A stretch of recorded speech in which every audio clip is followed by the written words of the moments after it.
Para sa ating pangunahing balita ngayong araw, isang malalim na kontrobersyang umuugong matapos ikumpisa ni dating Justice Secretary Boying Remulla ang mga umano'y nalalaman niya kaugnay sa mga katiwalian ni Pangulong Kuting Jr. bago pumanaw si Remulla. Ayon sa mga ulat, bago ito bawian ng buhay, inamin umano ni Remulla ang ilang mahalagang impormasyon na magbibigay linaw sa mga malalaking kaso ng korupsyon at katiwalian ng administrasyon. Bago tuluyang mamaalam si Boying Remulla na ganapang isang hindi inaasahang revelasyon. Ayon sa mga impormasyong nakuha mula sa kanyang malapit na pamilya at mga kaibigan, inamin umano ni Remulla ang mga umano'y katiwalian at anomalya na kinakasangkutan ng kasalukuyang Pangulo ng Pilipinas na si Kuting Jr. Ang kanyang pag-amin, sinabi ni Remulla na matagal na siyang may nalalaman tungkol sa mga iligal na gawain at tagong-yaman ng administrasyon. Ngunit sa hindi malinaw na dahilan, pinili niyang manahimik sa loob ng mahabang panahon. Ngunit ngayon, dahil sa kanyang nalalapit na pamamaalam, itinuring niyang makatarungan na isiwalat ang lahat ng impormasyon bilang huling pagtatangka na magbigay katarungan para sa bayan. Ayon kay Remulla, sa ilalim ng pamumuno ni Kuting Jr., marami umanong mga proyekto ng gobyerno ang nagamit para sa pansariling interes at pakinabang ng ilang mga opisyal ng malapit sa Pangulo. May mga illegal umanong transaksyon na kinabibilangan ng mga dayuhang kumpanya na pinagkukunan ng kickback ng administrasyon. Sa kabila ng mga malalaking akusasyong ito, agad namang naglabas ng pahayag ang Malacanang.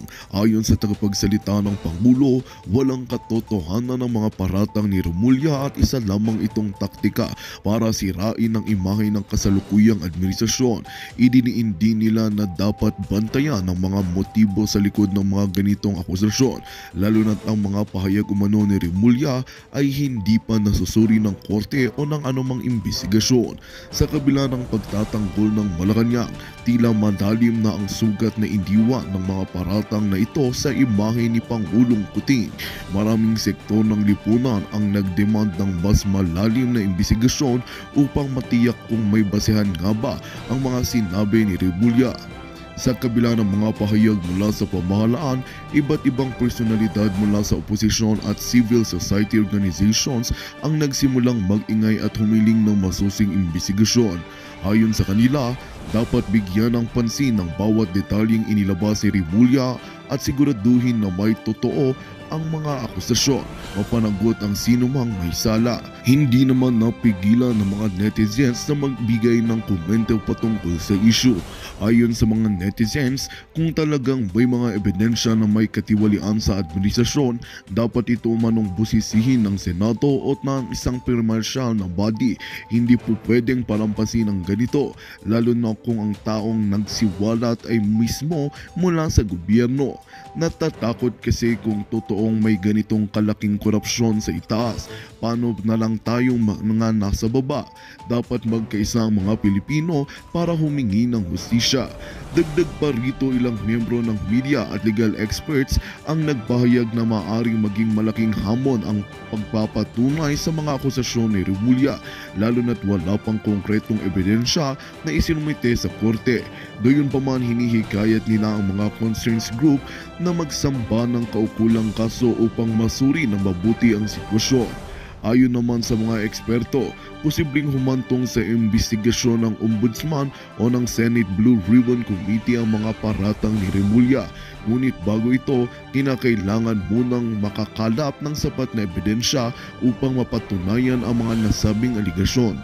Ayon sa isang attorney, may mga proseso na kinakailangang sundan upang maging legal at kapanipaniwala ang anumang mga banta. Niya, napakahalaga na ang mga sinasabing ebidensya ay maipresenta sa korte o sa investigating body.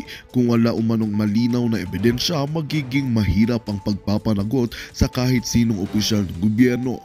Isa pang aspeto ng usaping ito ay kung paano makakaapekto ang mga pahayag ni Remulla sa mga kasalukuyang pamahalaan, lalo na't malapit na ang mga susunod na eleksyon. Ang katanungan ngayon ay ito ba ay makakagulo sa kredibilidad ng administrasyon ni Guting Jr. o mananatili itong espekulasyon na walang sapat na basihan.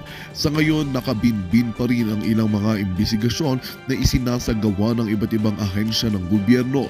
Ang tanong ng marami, hanggang saan nga ba aabot ang kasong ito? Makakakita ba tayo ng mga opisyal na aarestuhin at lilitisin dahil sa mga aligasyon? Ayon sa ilang oposisyon, ito na ang tamang panahon para sa isang mas malawakang reforma laban sa katiwalaan sa bansa. Kung mapapatunayan na totoo ang mga paratang, malaki ang magiging epekto nito sa pananaw ng mga mamamayan tungkol sa pamumuno ni Pangulong Guting Jr.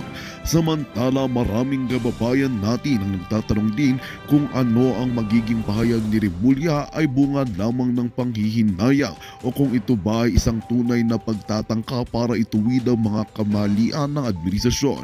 Ang huling pahayag na ito ni Remulla bago siya manubawian ng buhay ay nagdulot ng pagdududa at pagkabahala sa mga Pilipino. Sa pagtatapos ng ating talakayan ngayong araw, ang mga akusasyon laban kay Pangulong Guting Jr. ay patuloy na magbubukas ng mga diskusyon tungkol sa kalagayan ng ating pamahalaan. Hindi pa malinaw kung ano ang magiging kahihinatnan ng mga paratang ni Remulla, ngunit ang malinaw ay kailangan ng bayan ng buong katotohanan. At yan nga ang mga balitang ating aabangan sa araw na ito. Para sa mas marami pang makabuluhang balita at napapanahong impormasyon, huwag kalimutang mag-subscribe sa Pinas Balita. Sama-sama nating subaybayan ang mga susunod na issue at maging bahagi ng pagbabago sa ating bayan.